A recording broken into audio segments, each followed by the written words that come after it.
ఆధ్వర్యంలో పివి స్మారక అవార్డు ప్రదానోత్సవ సభ ఘనంగా జరిగింది. భారతదేశ పూర్వ ప్రధాని భారతరత్న పివి నరసింహారావు 103వ జయంతి సభ అబోపా ఆధ్వర్యంలో నక్కలగుట్ట నందు వరంగల్ దర్శన్ సెమినార్ హాల్లో ఘనంగా జరిగింది. అబోపా అధ్యక్షులు మోత్కూరు మనోహరరావు మాట్లాడుతూ అబోపా గత 8 సంవత్సరాల నుండి పివి జయంతి జూన్ 28వ ప్రముఖ సాహితీ ప్రముఖులకు పివి స్మారక అవార్డు అందిస్తున్నట్లు తెలిపారు. ముఖ్య అతిథి పాములపర్తి సదాశివరావు మాట్లాడుతూ పివితో తనకున్న సాన్నిహిత్యాన్ని వ్యక్తిత్వాన్ని వివరించారు. ఇప్పటికీ పివి మౌనం వెనక అర్థాన్ని తాను తెలుసుకోలేకపోతున్నందుకు బహుశా అది ఎవరికీ సాధ్యం కాకపోవచ్చునని తెలిపారు.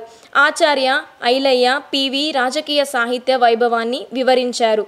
ఇంకా ఈ సభలో ప్రముఖ సాహితీవేత్తలు శాంబమూర్తి, గురునాథం, పల్లేరు వీరస్వామి, సదానందం, పాలకుర్తి దినకర్, సుదర్శన్ రావు, పెండం వేణుమాధవ్, ప్రవీణ్, శ్రీకాంత్, శ్రీదేవి, ఉమా, శైలజ తదితరులు పాల్గొన్నారు.